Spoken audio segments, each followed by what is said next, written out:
No quiero hacer el rol de escéptico, pero en especial con el tema de Cambridge Analytica y demás, la pregunta es, ¿qué tan efectivos son?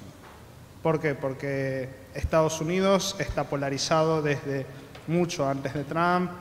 Fox News, uno de los principales canales de noticias de Estados Unidos, jugó mucho a favor de Trump. Entonces, en el contrafáctico de no existía Cambridge Analytica, no se contrataban los servicios, yo creo que Trump hubiese ganado igual. Ted Cruz, si vamos al caso, no ganó en la campaña en la que contrató Cambridge Analytica. Entonces, esa es una pregunta. Y la otra pregunta es, ¿en qué condiciones el Estado no debería compartir información entre distintas áreas? O sea, tenemos, ha sido bastante conocido el caso de ANSES y Jefatura de Gabinete, si no me equivoco.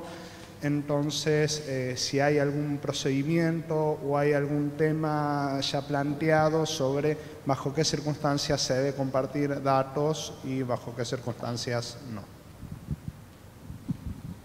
Fer, ¿te parece que retomemos varias o quieren, empecemos con estas dos, sí? Primero, Gonza, ¿querés? Por un tema. La primera era más orientada, creo que. No, sí, sin duda. Por eso yo en un momento abrí un pequeño paréntesis que por ahí debería haber sido más largo, acerca de que evidentemente Trump no gana solamente por el uso de Big Data, sino Ted Cruz también hubiera ganado, porque fue el primer cliente de Cambridge Analytica. Y eso no ocurrió. De hecho, Alexander Nix también lo dice. Y también aclaré en un momento que hay gente a la cual no le vas a lograr cambiar la opinión. La podés ir corriendo, ¿no? Hay algo que hacían los medios de comunicación. Uno de los mayores poderes de los medios de comunicación históricamente ha sido el agenda setting, ¿no? El instalar cuáles son los temas que se van a debatir socialmente. Tiene mucho poder para hacer eso. Y, obviamente, si quería operar sobre una elección, lo que hacía era instalar los temas en los cuales aquellos partidos políticos que les interesaba que ganaran, mejor se podían posicionar. Acá lo que se hace es profundizar y mejorar eso. Trump no gana solamente por Cambridge Analytica, eso está clarísimo, hay razones mucho más estructurales y profundas, entre otras cosas el descontento que existía con Hillary Clinton, los Clinton en general, el establishment, Wall Street y demás. Pero hay una herramienta muy poderosa y creo que en el mediano y largo plazo tiene una capacidad de moldeo del clima social, de en qué se piensa y de cómo se vive, que refuerza procesos que ya preexistían. Si hablamos ahora está muy de moda decir el neoliberalismo no es una doctrina económica y política, sino que es algo que está metido en las subjetividades de las personas, ¿no? Es parte de nuestra intimidad y cómo nos pensamos a nosotros mismos. Creo que refuerza estos procesos, los explota y los refuerza. De la misma manera que decía el ejemplo de Tinelli. No es que nos va a gustar, por lo menos a los hombres, ver mujeres en polleritas cortas porque Tinelli lo muestra, sino que Tinelli refuerza que eso está bien socialmente y está permitido. De la misma manera que, por ejemplo, el uso de trolls y bots en las redes sociales ha blanqueado un montón de discursos fuertemente xenófobos, antifeministas y demás, y los ha naturalizado para permitirle a gente que antes no se atrevía a decir que las mujeres tenían que quedarse en la casa lavando los platos, a que ahora lo digan públicamente o utilicen la palabra feminazi. Entonces vos lo que vas generando es condiciones para que ciertos discursos se refuercen y fomenten, y hace falta, y se naturalicen. Y aparte, bueno, con las redes sociales está la posibilidad de dar la sensación, porque todavía le queda cierto prestigio a Internet, de que es un espacio de democracia, de igualdad, de redes, y donde no está concentrado el poder, y se explota esa imagen para hacer pensar que lo que circula en Internet es lo que piensa la gente. Entonces se naturalizan ciertos procesos. ¿Cuál es el impacto real? O sea, si yo tuviera que decir, bueno, ¿esto qué significa? ¿Cuál es el poder real de producir votos? ¿Cambia el voto de un 5 a un 10 o genera un 5 o un 10% más de votos en la gente que estaba indecisa y no iba a votar? No lo sé. Pero en sociedades tan fragmentadas y donde la grieta existe en tantos lugares del mundo, ese 5 o 10% puede llegar a ser determinante.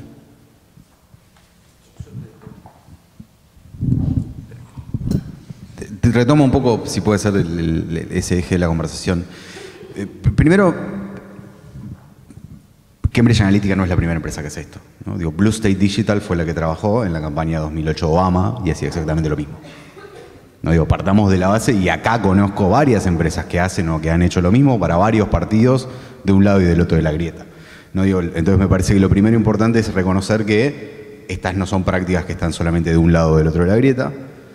Lo que sí me parece importante es que un fenómeno, no sé si se acuerdan de una frase muy vieja de Bill Gates que decía que los nerds ganaron la revolución, ¿no? en los 90s.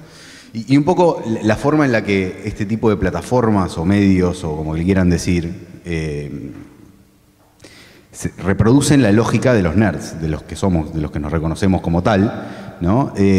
Donde básicamente nosotros, como bien decía recién Esteban, digo, reproducimos nuestras prácticas de asociación cultural en esos entornos, ¿no? Digo, nosotros seguimos a los que dicen cosas que más o menos son parecidas a las nuestras y compartimos y retuiteamos y tuiteamos las cosas de la gente que piensa en general parecido a nosotros, más allá que en general decimos que Argentina somos los creadores del retweet irónico, ¿no? Pero, digo, en general tiene que ver con eso. Y esto está obviamente con una segunda capa que tiene que ver con, digo, esas cajas de resonancia naturales o sociales en las cuales todos nosotros vivimos, están intensificadas por el fenómeno de los algoritmos, ¿no? Digo que Facebook solamente me muestra gatitos cuando yo hago clics en gatitos, ¿no? Ese tipo de cosas que, digo, son 68 variables las que cuenta Facebook para ver qué me muestra mi en portada, entre ellas, por ejemplo, si mi teléfono que tiene WhatsApp pasó cerca del tuyo que tiene WhatsApp, por ejemplo, ¿no? Y va a hacer que me muestre las cosas de la gente con la que yo me crucé más arriba en la portada. Lo que sí me parece interesante, que es lo que hace esta gente, digo, y yo en general los años pares trabajo en política pública y los impares trabajo más en cuestiones electorales, tiene que ver con encontrar esas cajas de resonancia, ¿no? Y ahí es donde está el valor de la data, justamente, y potenciarlas, ¿no? Y potenciarlas desde el punto donde las emociones van por encima de la racionalidad, ¿no? Eso es lo que se menciona hoy. Pero lo que sí me parece interesante es, esto pasa hace mucho tiempo. Los bancos hacen esto, digo, Avon hace esto, digo, varios de los cientistas de datos con los que yo he trabajado en estos últimos años vienen de trabajar en las grandes corporaciones, bancos, Pepsi, el Estado, no digo, pero vamos por ese lugar. Entonces me parece que también es súper interesante que pongamos foco en esta discusión y que todos nos concienticemos de qué hacemos qué se hace con nuestra data. Pero yo no me pongo quizás tan del lugar de los apocalípticos, ¿no? Digo, yo creo que hay que pensarlo más del lugar de los integrados, volviendo a comunicación. Sí, antes de pasar a la segunda pregunta, creo que coincido con Juani. Creo que, digamos, cualquiera que busque en Internet data brokers en Estados Unidos va a aparecer como les va a aparecer una industria que para ustedes con muchos nombres que son absolutamente desconocidos, para mí por lo menos, pero que vienen trabajando dentro de un marco, digamos, legal y establecido hace millones de tiempo, agregando información de diferentes fuentes, vamos a considerarla, solamente públicas, ¿sí? Pero digamos, me parece que, digamos, de nuevo, hablando como todos los dateros en estos últimos días, hablando entre los que estamos en la comunidad, los que trabajamos con datos, en apertura de datos, hay muchos miedos básicamente asociados a que efectivamente esto genere como, de nuevo, justo cuando estamos discutiendo apertura, esto genere como una contraofensiva, ¿no? Genere más resistencias efectivamente a la apertura legítima y terminamos dañando más de lo que efectivamente solucionamos. Yo estoy en un punto intermedio. Yo diría que para mí esto es una gran ventana de oportunidad para discutir cosas que están debajo de la alfombra, como siempre, ¿sí? Las ventanas de oportunidad y los escándalos son el principal elemento de nuevo, de los que trabajan en política pública para aprovechar esa ventanita que se abre de discusión y poner en la parrilla de la discusión ciertas cosas que generalmente no encuentran un marco. Siempre está el peligro, de nuevo, de que de que la ventana se cierre muy rápido, ¿sí? Con lo cual todos nos quedamos con los titulares de diarios, pero no hicimos zoom y profundidad en esto. Pero creo que hay definitivamente discusiones, hay una discusión no solamente sobre el sector privado, y pasando a la segunda pregunta, sino también sobre, de nuevo, cuáles son las obligaciones del sector privado en términos de, ya no apertura de datos, sino en términos de devolución de datos, ¿sí? Entonces, de nuevo, ¿qué pasa cuando yo efectivamente hoy, digamos, quiero que una empresa de servicios públicos me devuelva la información que efectivamente tiene sobre mi poder, ¿sí? Estoy legalmente, ¿soy el titular de los datos? ¿Tengo herramientas legales para exigirlos? Más allá de las herramientas legales, ¿tengo herramientas tecnológicas o mecanismos establecidos para efectivamente facilitar y no hacer que efectivamente sea de nuevo un tedio obtener mi información? sea, digamos, hablo de una empresa de servicios públicos, hablo de una empresa de medicina prepaga, hablo de un hospital público, hablo, etcétera, etcétera, etcétera. Entonces, creo que son buenas discusiones, creo que al margen de las discusiones sobre apertura, creo que, y de cara a la Conferencia Internacional de Datos Abiertos, básicamente va a ser un tema extremadamente importante, no solamente privacidad, sino devolución de datos, ¿sí? Entonces, creo que eso es muy importante. Pasando a la segunda pregunta, no sé si tengo todas las respuestas, y creo que siempre acostúmbrense también a, digamos, cuando discutimos estos temas, involucrarlo en estas conversaciones a Eduardo Bertoni, que básicamente tiene el enorme desafío de ser, básicamente a partir de la sanción de la última ley de acceso a la información, es como una suerte del yin y el yang, ¿sí? Porque tiene la responsabilidad en una misma oficina, ¿sí?, de custodiar el derecho de acceso a la información por un lado y de custodiar el derecho a la privacidad, ¿sí?, por el otro, tanto en el sector público como en el sector privado. Y creo que, de nuevo, hoy tenemos un marco legal que es perfectible, que seguramente forme parte de la agenda legislativa probablemente en los próximos años, no tengo la menor duda de eso, básicamente tratando efectivamente de leyes de privacidad de datos que estaban hechas hace 15 años atrás y que de alguna manera, lógicamente, como sucede, han quedado, no digo obsoletas porque obsoletas no son, pero de nuevo son perfectibles y tienen que asimilar las nuevas exigencias. Definitivamente tiene que haber barreras, básicamente, en lo que es, de nuevo, la capacidad de los organismos públicos de compartir información entre sí.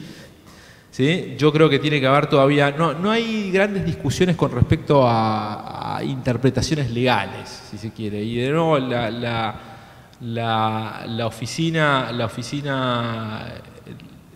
Nacional de Acceso a la Información creo que ha hecho un buen trabajo, básicamente dictaminando efectivamente sobre cuándo ANSES puede compartir con jefatura de gabinete con otros. Creo que no hay grandes cosas. Creo que sí hay, de nuevo, un gran desafío en la práctica, de nuevo, porque hay muchísimas prácticas todavía de compartir información en la administración pública que no se ven, que son invisibles, ¿sí?, que es el yo te doy un archivo, te lo envío por esta vía, que es menos producto de lo que es, a ver, de nuevo, es producto a veces del desconocimiento del marco normativo de las miles de personas que trabajan en un entorno operativo, digamos, como es una oficina pública, y de nuevo, de todavía la carencia efectivamente de buenas guías de práctica, de cómo actuar efectivamente. ¿Cuándo le doy intervención, por ejemplo, a la Dirección Nacional de Privacidad de Datos? ¿Cuándo no le doy? ¿Cuándo no necesito? ¿Qué es un dato sensible? ¿Qué es un dato privado? Hoy creo que diría que el problema, estamos claramente todavía en el problema inverso. Hoy cuando le pedís datos a una oficina colega, ¿sí?, todavía se ampara en un montón de ficciones jurídicas, ¿sí?, para evitar dártelos, ¿sí? En general, cuando son datos personales no hay problema, el problema son los datos personales sensibles, ¿sí? Pero de nuevo, eso va a lo que tenía que ver con generar una buena infraestructura de datos. Insisto, una infraestructura de datos no tiene que ver con tecnología exclusivamente, tiene que ver con prácticas, con normas, más allá de las normas, efectivamente nuestra capacidad de llevar las prácticas hasta la última milla, que es el tipo que está trabajando en un escritorio con los datos, o en una base de datos, o un operador. Y siempre, volviendo al eje de la pregunta, siempre creo que va a haber una tensión lógica y admisible entre lo que llamamos service delivery, básicamente, entre la presión de cómo trasladarle un servicio al ciudadano y cómo mantener estancos los hilos de información, ¿sí?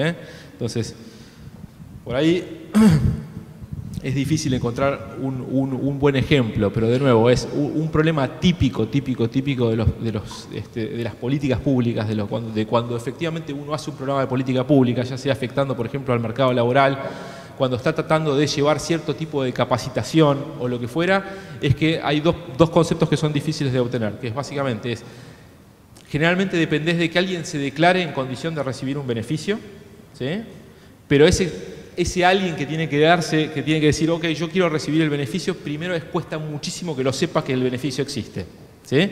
Y esto pasa con empresas y pasa con ciudadanos, ¿sí? Che, necesito recibir un subsidio de la tarifa social para el gas, ¿sí? Típicamente, el que lo tiene que recibir, efectivamente no sabe que tiene derecho a obtenerlo, ¿sí? Lo mismo pasa con empresas, etcétera. juntar información para que efectivamente, en vez de esperar a que alguien se declare como efectivamente titular de un derecho, decirle vos sos titular de un derecho, exige a veces efectivamente cruces de información que empiezan a veces a bordear los límites efectivamente de lo que es esa tensión entre la privacidad y el service delivery. Creo que eso es algo que vamos de nuevo, es lo que hay que estar muy atento, es menos un poco a los marcos legales y jurídicos que están claros o que en mi perspectiva todavía están suficientemente al día, como con la práctica, efectivamente, de cómo empezamos a trabajar con la práctica de esos casos. Tengo acá les pido el alámbrico. Gracias. Buenos días.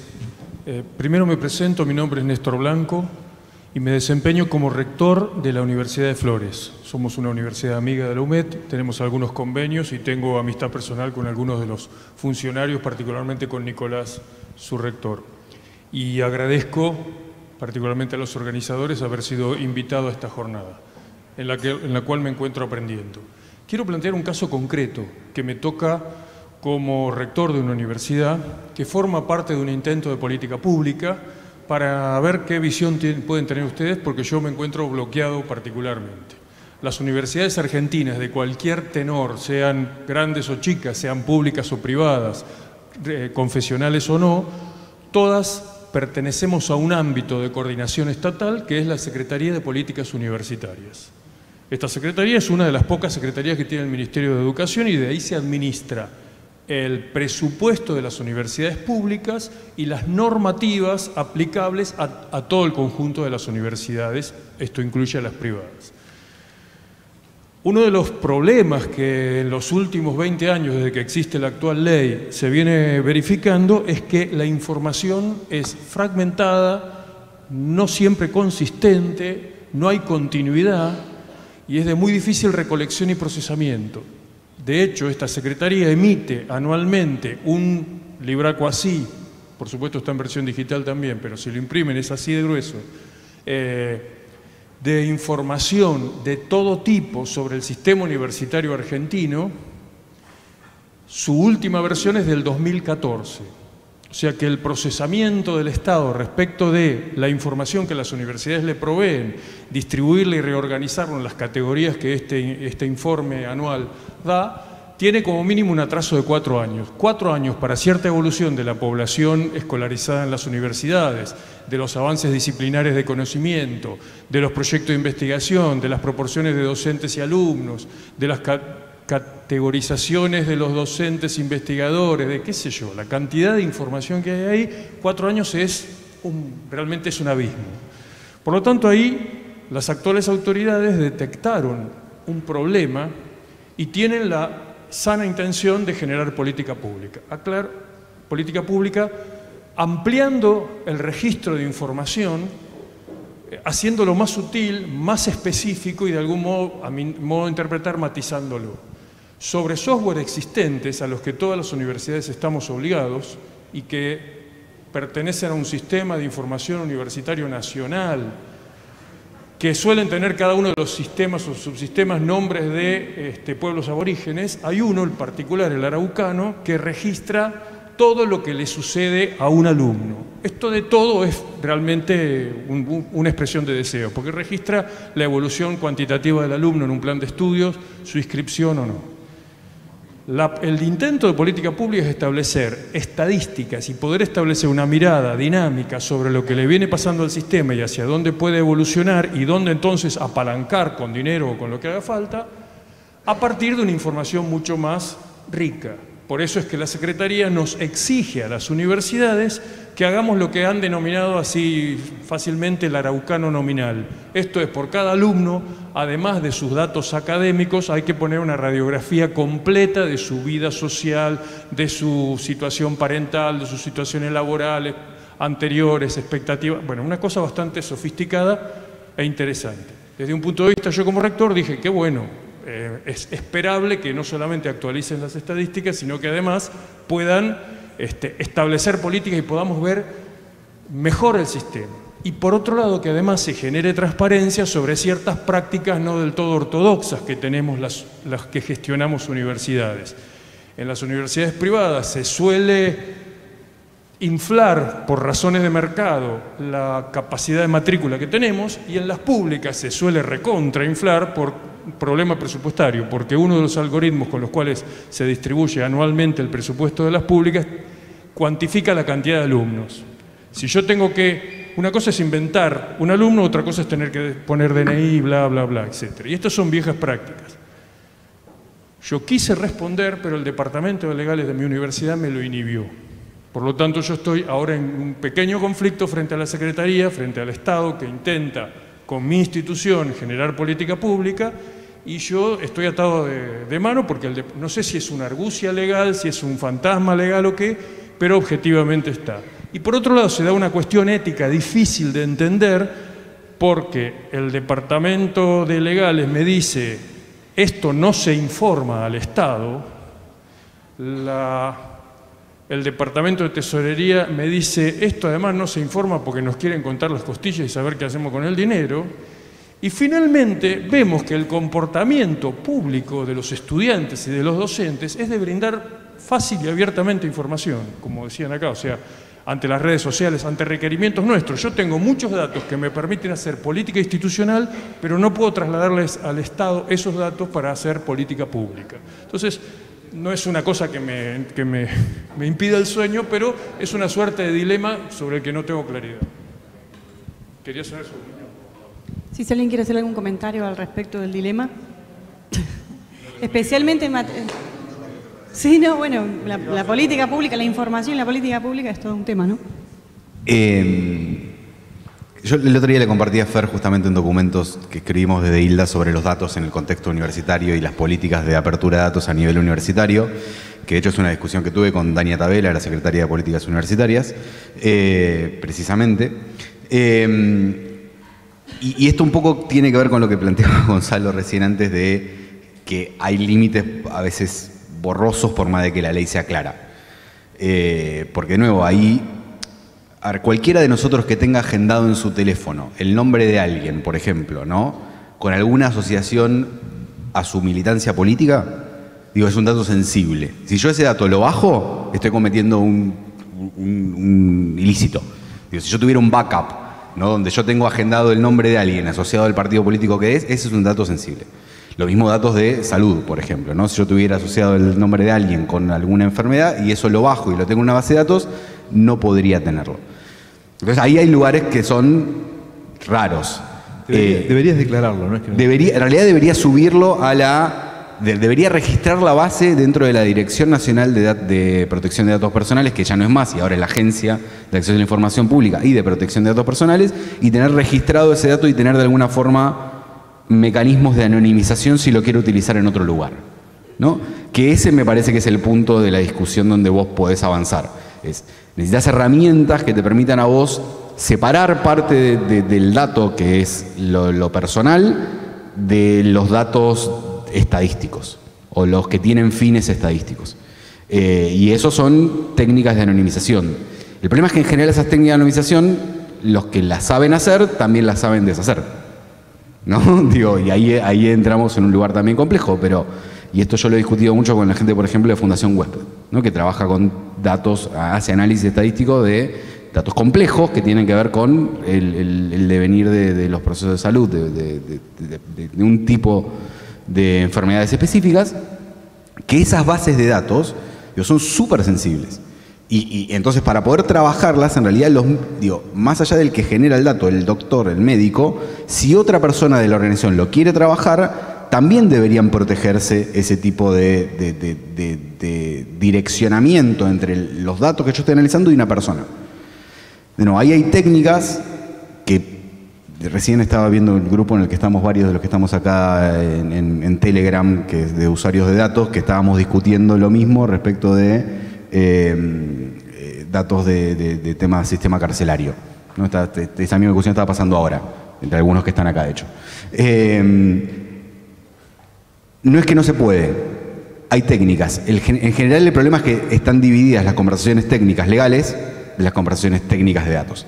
¿no? Y ahí tenemos otro gran problema generalmente dentro de las instituciones, y es que no hay una visión central, sino que hay visiones estancas que tienen diferentes barreras en función de cuál es mi responsabilidad. La de finanzas va a ser una, la de legales va a ser otra seguramente, y falta a veces el rol ese del CIO, ¿no? El que tiene la visión de los sistemas y de la información y de los datos y hacia dónde va la organización en ese sentido, y que sé que en lo público y fundamentalmente en los sistemas universitarios además es muy difícil conjugar para acercarme por un lado. Corta, no quiero abusar porque desconozco el caso puntual, básicamente, sé perfectamente del trabajo del CIU, sé de la riqueza de la información que ha acumulado el CIU durante los años, producto de los diferentes subsistemas de la información. Creo que hay una sana vocación de las autoridades que están en el cargo, básicamente, de empezar también a hacer una explotación mucho más seria de la información que se fue acumulando también en esos sistemas. Lo que vos planteás, si yo entiendo bien, es básicamente o te plantea más que vos, es el área de legales, efectivamente es información que yo tomé de los alumnos, ¿sí? Que representan o potencialmente podrían representar un dato sensible, ¿sí? Como una afiliación sindical, como lo que fuere, básicamente, ¿sí?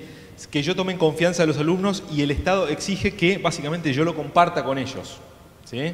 Yo creo que, de nuevo, me parece que eso es un buen leading case, de nuevo, me parece que, de nuevo, existen instancias antes de la justicia, básicamente, que deberían ayudarte a resolver este dilema, siendo, insisto nuevamente, de nuevo, la Agencia Nacional de Acceso a la Información, que tiene la responsabilidad sobre la política de protección de datos personales. Básicamente creo que, de nuevo, como mínimo debería estar de alguna manera enterada efectivamente de que esto representa un dilema para tu universidad. Así que mi consejo es eso, creo que están las instancias adecuadas para resolverlo, como me imagino que debe haber una enormidad de dilemas en la cotidiana con eso. Me imagino, mi sugerencia es que vayas efectivamente por ahí, antes de efectivamente plantearlo como una suerte de proceso legal con el Ministerio de Educación. Muchas gracias. Vamos a pasar una preguntita. Sí, hay una pregunta de los nodos directamente. Son varias, pero tiro así cortito. Para Edgar, si podrías mencionar las herramientas computacionales utilizadas y si están disponibles en la web. Eso uno, si querés ahí ir agarrando el otro micrófono. Y tiro la otra para Juani. ¿Cuál será el impacto de la implementación del European General Data Protection Regulation? Sí.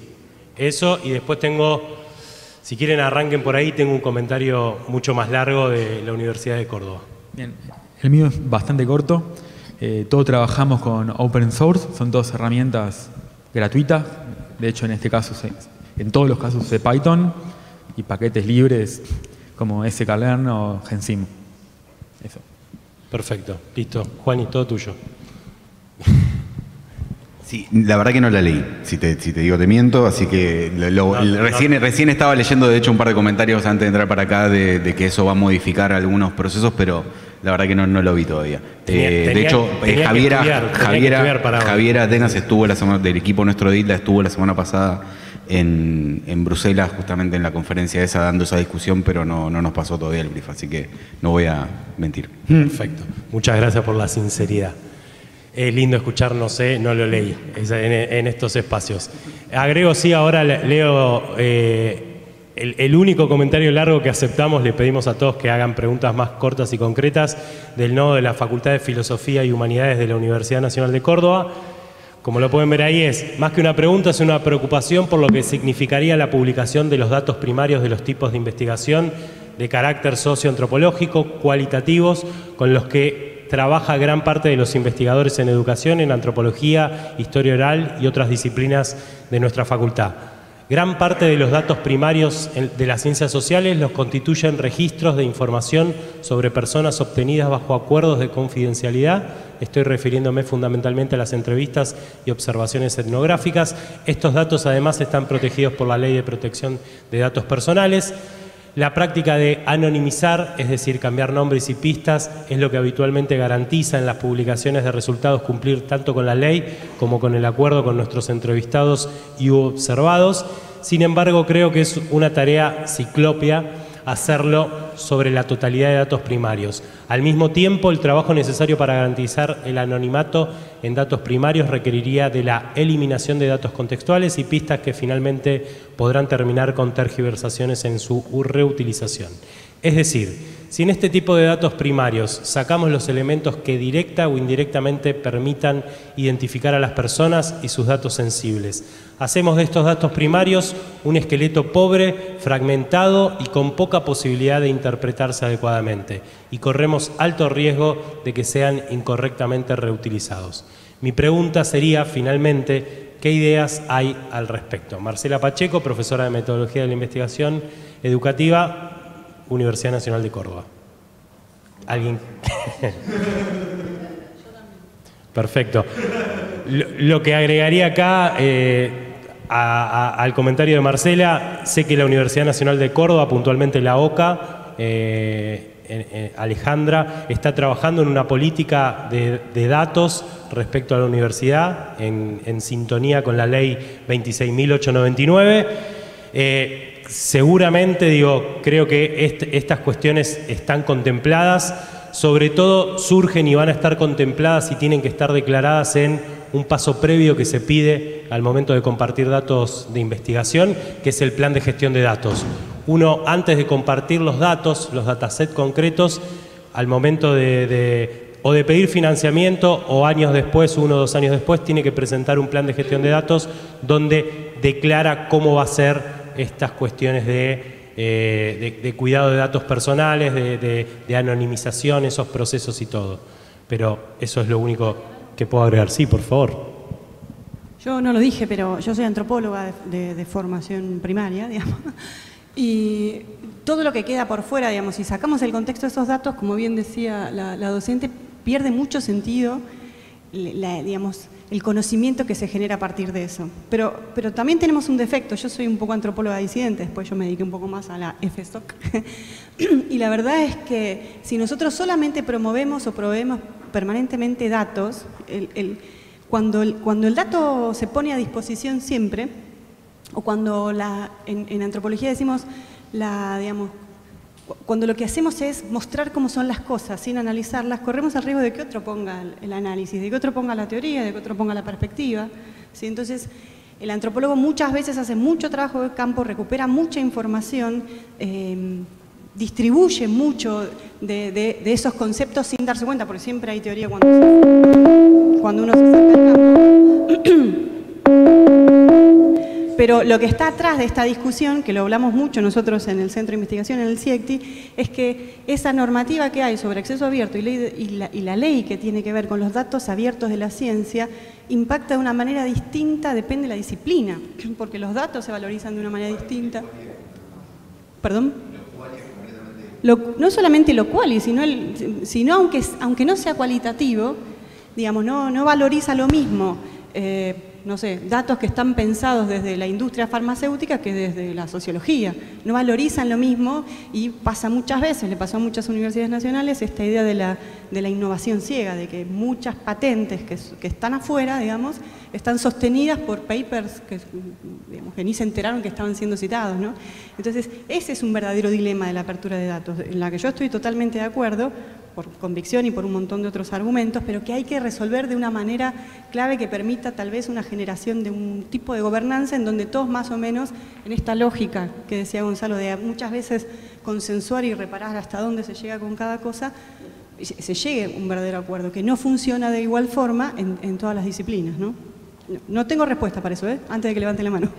Hago una sola mención cortita con eso y es, de nuevo, sin ser especialista en todo lo que son los procesos de ciencia abierta, le pasa exactamente lo mismo que pasa en todo el resto de los ámbitos. A veces tenemos normativa y normativa y normativa de la normativa y normativa de la normativa, ¿sí? Pero no tenemos traducciones humanas con respecto a qué es lo que esa normativa implica para los que estamos en la línea trabajando.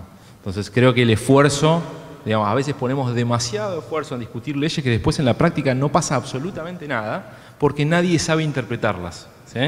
Y a veces necesitamos, vamos a ponerlo a decir, como necesitamos a veces un template para hacer una presentación, ¿no? Necesitamos buenos templates y buenas guías con respecto a qué es una buena práctica en términos de cómo documento mi trabajo científico, cómo documento mi trabajo en el sector público, cómo trabajo efectivamente con uno de los puntos claramente emergentes, que es cómo trabajo con algoritmos en el sector público, ¿sí?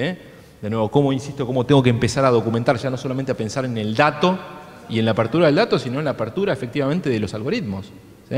Entonces, creo que necesitamos no es una cuestión normativa, ¿sí? Creo que el foco tiene que estar efectivamente en hacer buenas prácticas.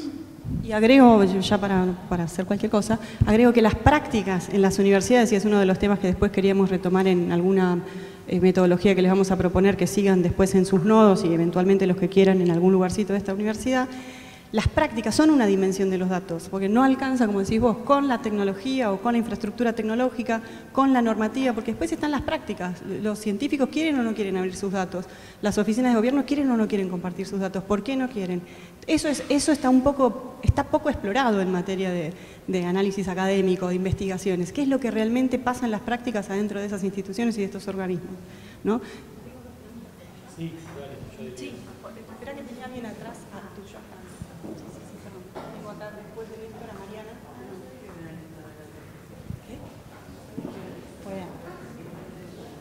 No, por ahí, bueno, gracias por la presentación, me parece que estuvieron buenas. Por ahí yo también vengo de las ciencias sociales y desde la investigación, y sí me quedé preocupada, digamos, con el dibujito de la ciencia social detrás de las otras ciencias. Creo al menos que necesitamos ponerlo en cuestión, porque eso en todo caso habla de la visión dominante, y no es efectivamente eso. Me parece que cada ciencia se hace preguntas diferentes que tienen que ser respondidas con distintas herramientas, y desde ese lugar también lo que quería plantear y por ahí preguntar, y pensando en el trabajo de Edgar, que me parece que estas herramientas aportan muchísimo en cuanto a ver como perspectivas dominantes, perspectivas generales de estereotipos y de nociones y de categorías simplificadas.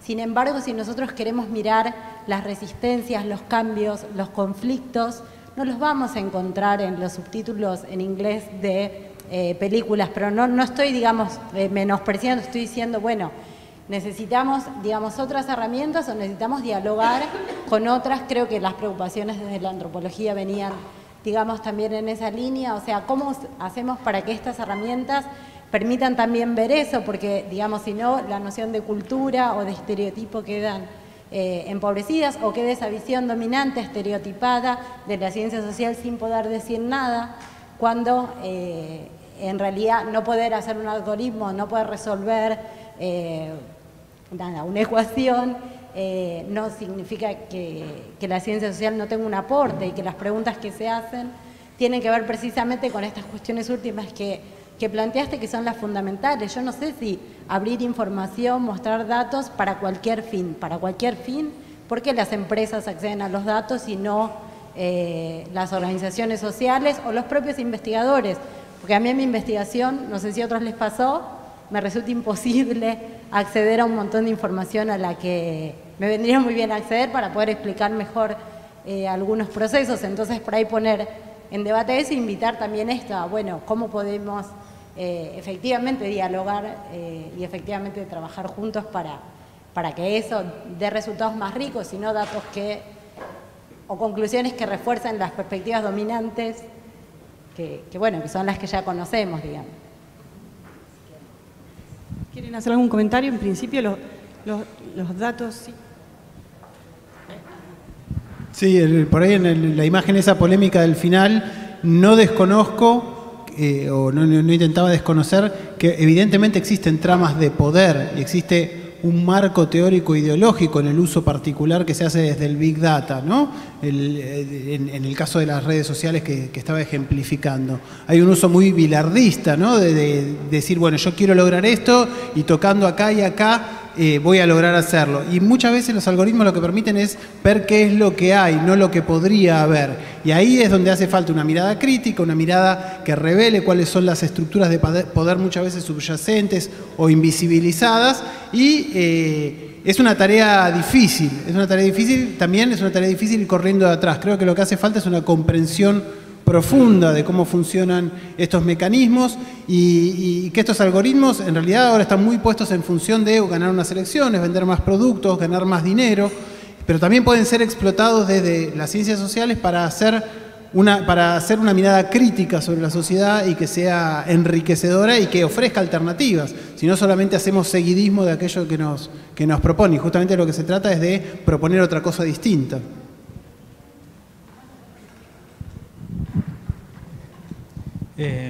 Concuerdo con vos que del hecho de que, a fin de cuentas, esto son técnicas, esto es matemática.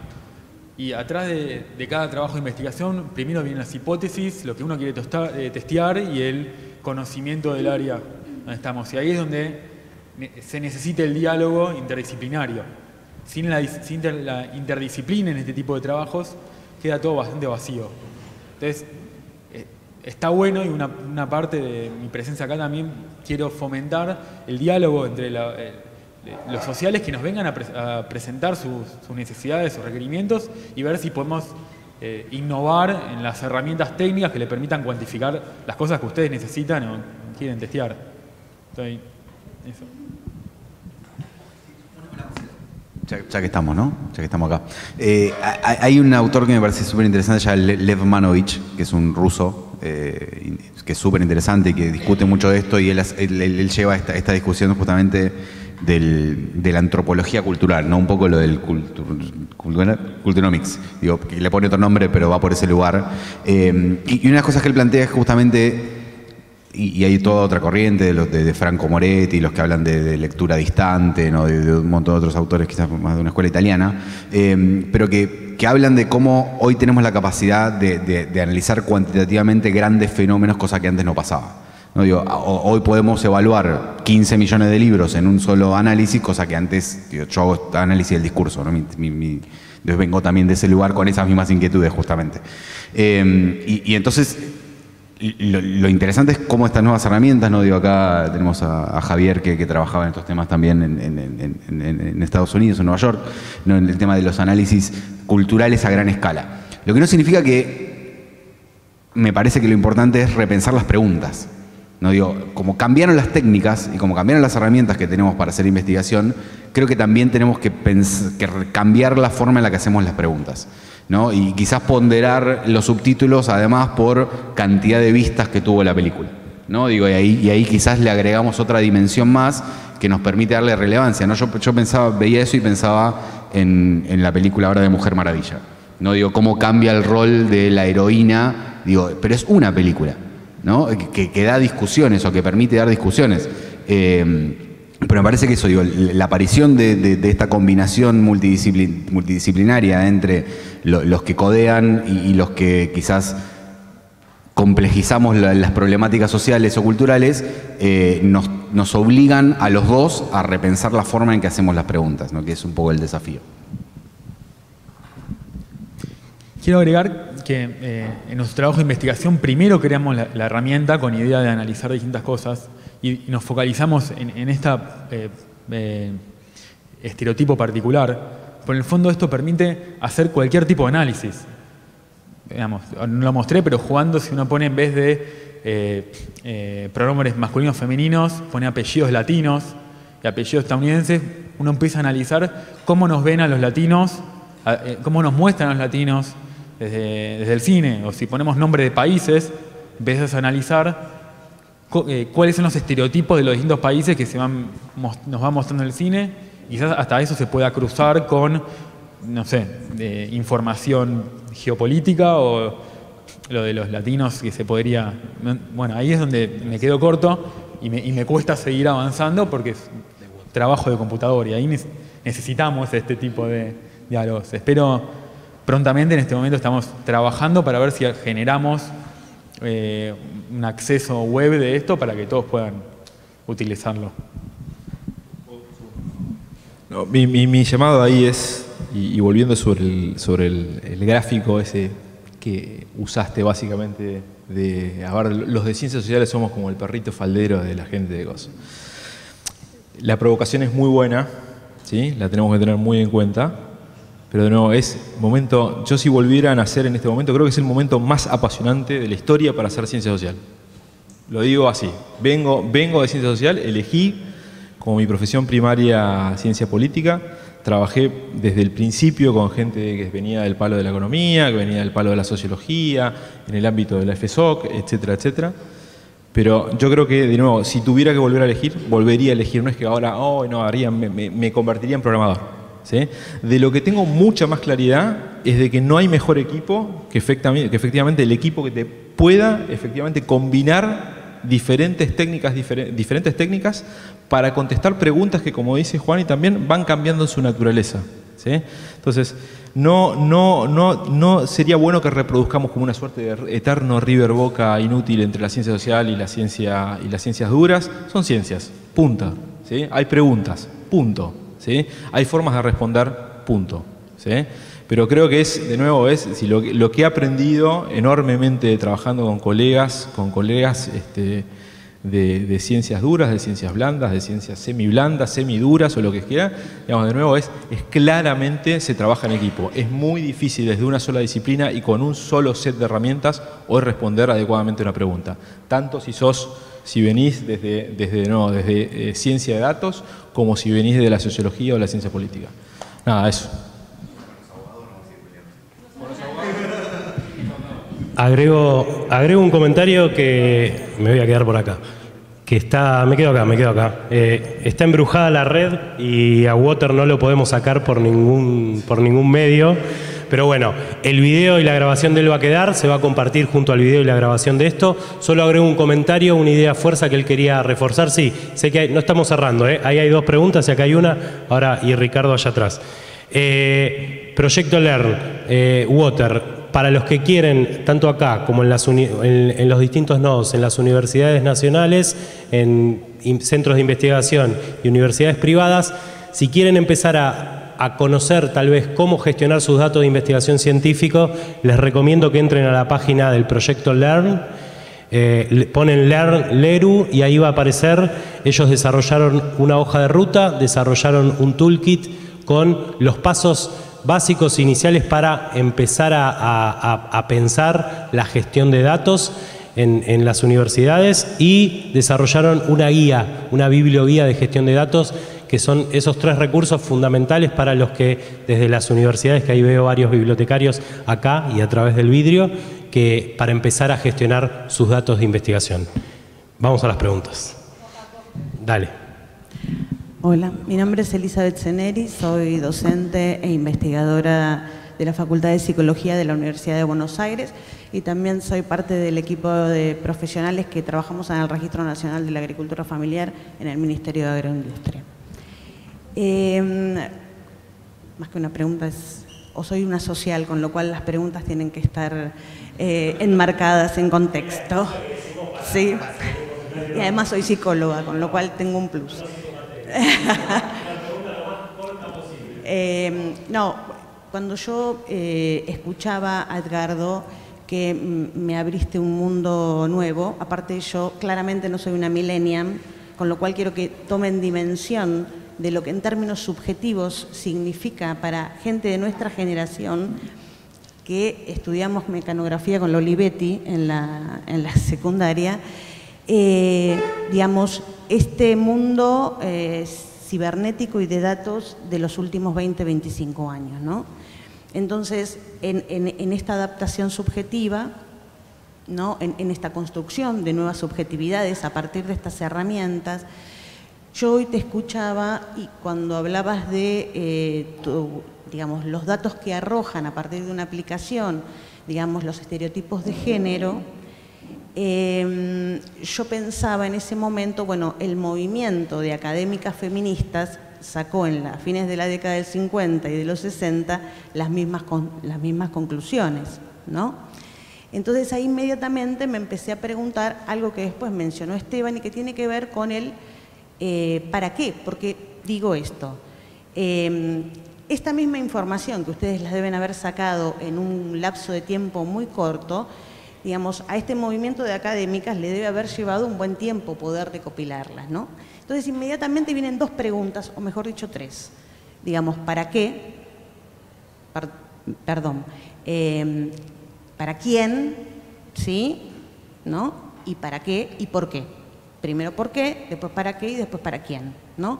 Que me parece que nos plantea lo que creo que es la discusión de fondo, más allá de las cuestiones técnicas, legales, operativas, en términos de incumbencias de Estado y demás, y que tienen que ver es por qué yo necesito esta información, ¿no? ¿Para qué la quiero, ¿no? Y cómo la voy a utilizar y para quién va a estar dirigida, ¿no? Que me parece que ahí nos plantea los desafíos que tienen que ver con la dimensión ética de cualquier práctica profesional, digamos, y con la dimensión epistémica. Y lo que nos preocupa en particular a quienes somos del campo de la subjetividad es el tema de la inmediatez de los datos, ¿no? Y cómo manejar la inmediatez, ¿no? ¿Qué pasa con esto de la inmediatez? 13 horas. Y que no hay como este proceso, ¿no? O sea, no solamente hay que pensar en el proceso de los datos, sino también en el proceso interno que cualquier sujeto humano hace al transitar algún camino, el que sea, ¿no? Y cuál es el producto. Porque yo pensaba, y con esto voy terminando, que las feministas académicas, si bien tuvieron que trabajar mucho para llegar a esa conclusión que ustedes llegaron en menos tiempo, solamente, digamos que es un dato, ellas en realidad tuvieron que rastrear los a priori históricos y los a priori epistemológicos y los a priori teóricos, digamos, por los cuales se llega a este estereotipo, ¿no? Entonces la gran pregunta es el huevo o la gallina. Ahora bien, ¿estos estereotipos se repiten porque existe también una serie de datos, digamos, que hacen que se repitan o por qué? ¿No? ¿Tiene que ver solamente con la manipulación de la información, con la manipulación de los datos, o hay algo más, ¿no? ¿Esto se agota en la manipulación de los datos o no? Así que bueno, yo agradezco este espacio y me parece que el desafío, y en esto coincido con lo que han dicho casi todos, que tanto las ciencias sociales como las ciencias no sociales, digamos, tendríamos que juntarnos para poder aunar discursos. Gracias. Yo voy a recopilar algunas preguntas, pero solamente por ahí, corríjanme ustedes si estoy diciendo cualquier cosa, pero los datos no dicen por qué. Por ahí las feministas de los años 50 buscaban el por qué. Los datos dicen qué se ve. Por eso la interdisciplinariedad y las múltiples técnicas son importantes para dar respuestas a preguntas interesantes. Si no, los datos muestran correlación y la correlación nunca es explicativa, digamos. Sí, perdón, tengo una preguntita acá cortita. Sí. Parte de mi respuesta era exactamente eso. Igual este trabajo de investigación viene de parte del área de computación. En este trabajo también investigamos nuevas técnicas para hacer estos análisis. Y creo que el aporte de esto, de lo cuantitativo, que por supuesto lo cuantitativo nunca va a llegar a tener toda la profundidad y lo contextual. Y solo puede ver una parte bastante parcializada de la pregunta particular que querés vos hacer y tamizada por las técnicas y los alcances que eso tiene. Entonces es exactamente eso lo que puede hacer la técnica. Ahora, lo positivo de este tipo de técnicas es quizás para un análisis transversal que hoy en día uno quisiera hacer de todas las películas, quizás podría tardar años ver todas las películas y en cambio esto te da la inmediatez de tener una respuesta veloz a una cierta pregunta. Por supuesto, necesita estar empapado de toda la contextualización del trabajo más sociológico. Y además la herramienta que creamos no solo permite responder esa pregunta particular, sino que uno puede ir cambiando de preguntas, ir testeando, mezclar varios tipos de análisis transversales y cruzar con datos, porque te da un valor cuantitativo, numérico. Entonces también uno puede empezar resulta más sencillo, cuando uno tiene números, mezclar con otras bases de datos, o uno puede directamente cambiar el corpus. Si de repente querés ver, en vez de películas, querés ver los diarios, podés comparar la opinión de diarios, películas, los últimos 200 años de libros, ¿cómo? Papers y Ahora, el entender cuál de todos esos corpus es el más relevante para la pregunta que me interesa, o qué espero encontrar, o cuáles son las hipótesis que yo espero testear, ahí necesitamos sociólogos, necesitamos gente. Hola. Sí, tengo dos preguntas muy cortas, una de carácter político. En tu presentación de datos, subjetividad y construcción social hablaste más o menos sobre la cuestión de las empresas, pero mi pregunta tiene que ver más en el rol del Estado, de la cuestión del control social. Tenemos nombres como Manning, Snowden, Assange. La pregunta es cómo regular y protegerse de ese control social que también ejercen los Estados. La segunda pregunta es, como se habrán dado cuenta, soy de México. Y uno de los 3 ejes de la gobernanza de Internet es el Estado, es la parte, digamos, como de las empresas, y por el otro lado de la cuestión de la sociedad civil. Se ha demostrado por diversos artículos que las organizaciones de la sociedad civil que formaban parte de esta gobernanza del Internet fueron sujetas a espionaje por un software que se llama Pegasus. Entonces mi pregunta es, ¿existen mecanismos de sanción o de llamar la atención por parte del Open Government Partnership? Y en ese caso, por ejemplo, ¿harán un pronunciamiento por parte de la sociedad civil en lo de Lima? O sea, que hay, pero bueno, un poco. Gracias. Bueno, con respecto a la posibilidad de regular a las empresas, me parece que es una problemática que se está instalando muy fuertemente en Estados Unidos. Por primera vez está teniendo cierto envión en el Congreso la idea de aplicar leyes antimonopolio a estas empresas, porque digamos, que los datos estén abiertos en principio es bueno. Supuestamente todos los ciudadanos podrían procesar esos datos. Ahora, cuando estos datos son muchos, en realidad son muy pocos los que pueden procesarlos. O sea que, ¿a quién le estamos abriendo los datos? También es una problemática complicada. La regulación del Estado trae muchos otros problemas, porque el Estado regula para qué, cómo. Se regulan muchísimas industrias, se regula la industria farmacéutica, se regula los medios, se regula, digamos, cualquier cosa que tenga un impacto sobre la sociedad en su conjunto.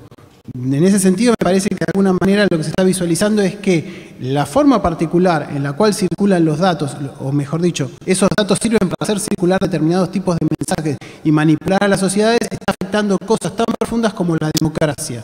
Si se regula la entrada o no de un producto farmacéutico del exterior de acuerdo al daño que produce o no en la sociedad, ¿no debería hacerse algo similar con las aplicaciones, por ejemplo, para ver el impacto que tienen los niños, o en la democracia, o en el aprendizaje del lenguaje, o en la depresión adolescente? ¿No deberíamos empezar a pensar también en eso? Lo cual genera otra pregunta. ¿Es el Estado está preparado para regular esto?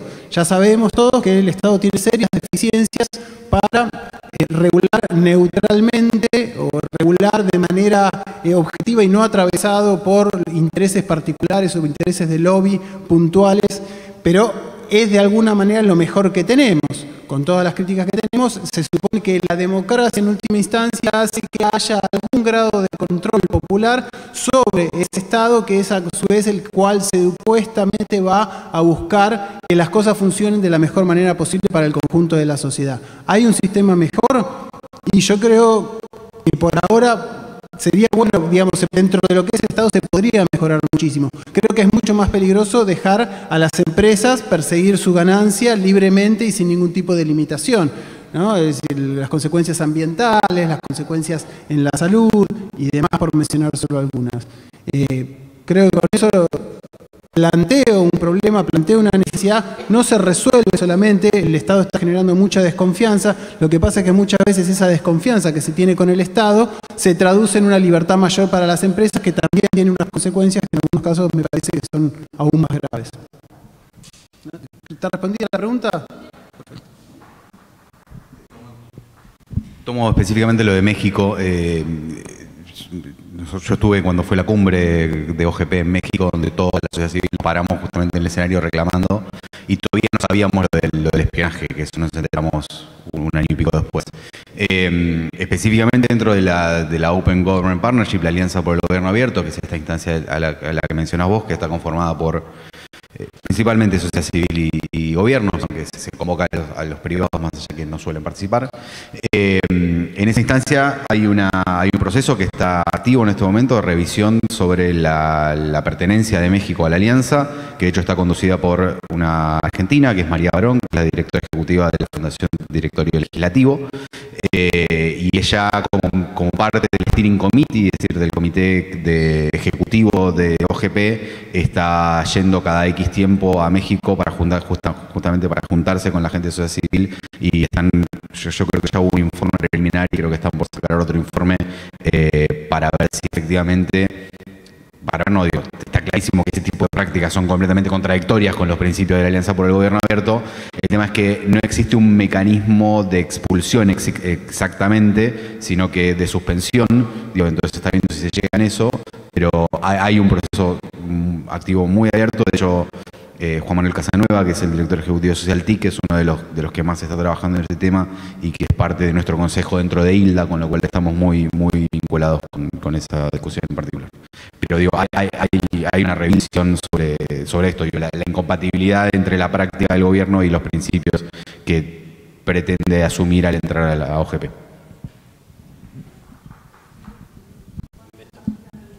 Meto una pregunta de los nodos, igual varias ya fueron respondiendo.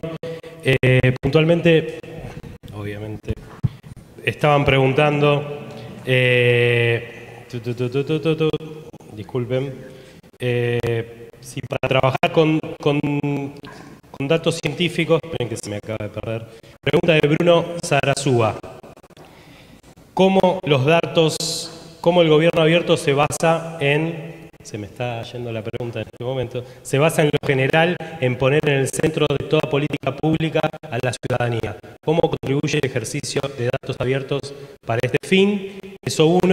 Y querían algunas referencias un poco más a las investigaciones presentadas por Edgar de Fundación Sadowski, que ahí imagino que entren a la página y que al programa de datos que van a poder ver. Ahora cualquier cosa te explayás vos.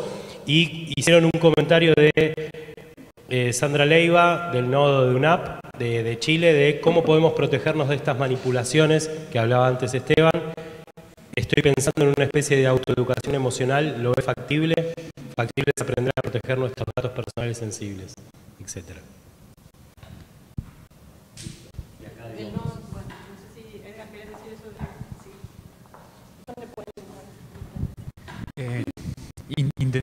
Intenté poner abajo, igual pasó bastante rápido, en las publicaciones de todos los tópicos que fue hablando. Varias de estas investigaciones fueron hechas también dentro de la Universidad de Buenos Aires en el contexto de investigación, y la manera que era más fácil de accederlas es buscando en mi Google Scholar. El tema de detección en redes sociales de suicidio no está todavía publicado, estamos esperando las respuestas, y la otra ya está en un archivo. Bueno, con respecto a cómo reducir el daño, ¿no? Cómo hacer reducción de daños en este sentido, me parece que sí, que la búsqueda particular de uso de software libre, controles de privacidad, no utilizar todas las aplicaciones que nos ofrecen permanentemente es una salida. En cualquier caso, creo que esto no es un problema individual, de la misma manera que no podríamos decir a la gente que estudie medicina para saber qué medicamentos tomar, que estudie cuáles son química para saber qué alimentos consumir, que estudie el medio ambiente para saber qué árboles debería plantar o qué prácticas no. Me parece que tiene que haber políticas públicas, que cuando un problema es a escala social, las políticas tienen que ser públicas, porque si no, simplemente lo que hacemos es deslindar las responsabilidades de, estos ignorantes no saben cómo cuidarse y entregan sus datos porque son unos panchos que no se ponen a estudiar lo que deberían saber. Y eso es una forma de, desde el Estado, desentenderse de problemáticas que son de escala social, y ahí es donde el Estado me parece que tiene que empezar a intervenir cuando puede, porque encima ahora en Argentina tenemos la particularidad de que estamos hablando de empresas transnacionales sobre las cuales les importa poco y nada nuestra legislación y no van a responder a las presiones o las reglamentaciones que se hagan localmente.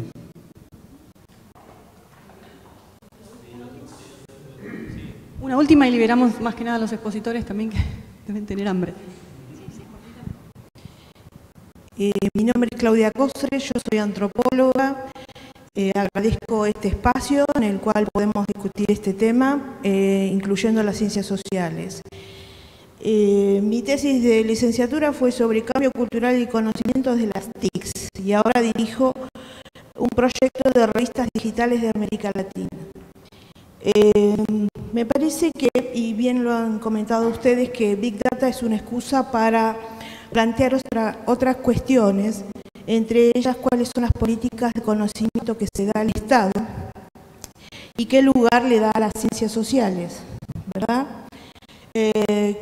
Además, desde la antropología, nosotros planteamos frente a la Big Data, la Thin Data, en el cual tienen que aparecer las subjetividades, porque si no, entonces estamos en una zona de incertidumbre que las ciencias duras no pueden manejar y tenemos que acarrear con las consecuencias de las mismas. Cuando se dice datos, se está conceptualizando una cuestión que parece ser, hace desaparecer a los sujetos sociales. Entonces se manipulan datos, pero no se ven las consecuencias reales de los sujetos. Para hacer gráfica, es como un médico que te lee la hoja clínica, tu historia clínica, te medica con la historia clínica, pero nunca te vio. ¿Sí? ¿Se entiende? Bien, el año pasado participé como disertante de un congreso que lo convocó el Poder Fiscal y estaban en abogacía. Se trataba sobre gobernanza Internet y Estado electrónico. Era bastante caótico ver a los abogados sin entender qué es la digitalización. Así que en relación a las leyes, estamos bastante desamparados. Sí. Bien, entonces, vuelve la pregunta, no es necesario que la hagan ahora, pero que la respondan, pero ¿qué pasa con la soberanía digital de nuestro país? ¿Qué pasa con la ciudadanía y con la educación ciudadana?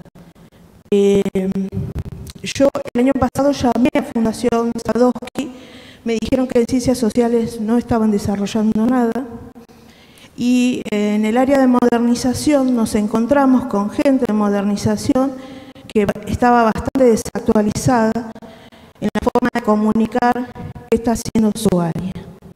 Así que dejo esas inquietudes para mejorar. Gracias.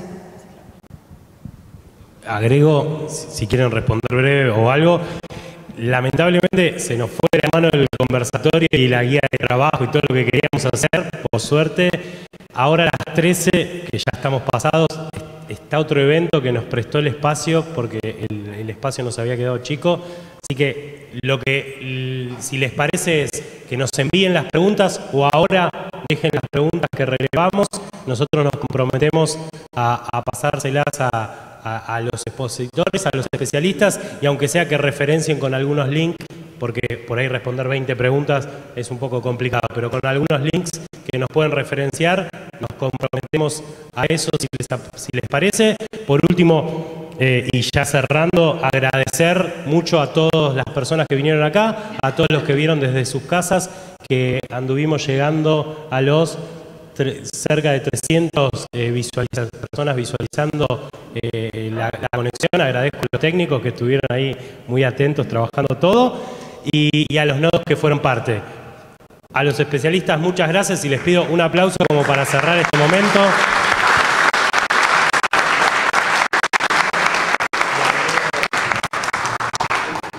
Y un detalle de la Editorial Octubre, que un regalito como para cerrar este momento. Gracias a ustedes. Y ahora y si tienen después un minuto, les hacen una pequeña entrevista para muchas gracias. Bueno, vamos, ¿no? Ajá, gracias por el tiempo. No, un placer. Sí.